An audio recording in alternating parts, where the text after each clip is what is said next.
என் உயிரிலும் மேல ஆத்ம பந்துக்களுக்கு எம்பெருமானை பிரார்த்தித்த ஆசீர்வாதம். Watch, WATCH, watch your action, watch your thought, watch your character, watch your habit.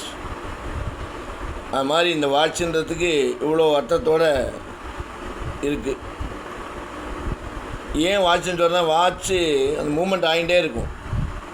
நீ நின்றாலும், நீ பேசினாலும், நீ சாப்பிட்டாலும், நீ தூங்கினாலும், நீ நினைக்காட்டாலும் அது கடமையை செய்யும்.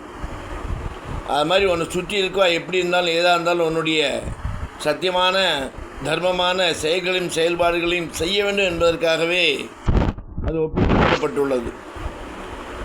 ஏன்னா எப்படி நீ தூங்கினாலும் தூங்காட்டாலும், சாப்பிட்டாலும் சாப்பிடாலும், சண்டை போராட்டாலும் எதையும் எப்படி இயங்கி உறுப்புகள்லாம் வேலை செய்கிறோம், அதை போல் வாட்ச் எப்படி அவனுடைய கடமையை கரெக்டாக நிமிடம் நொடி நிமிடமாகி, நிமிடம் நேரமாகி, நேரம் பல நேரமாகி நாட்களாக சென்று கொண்டிருக்கிறது.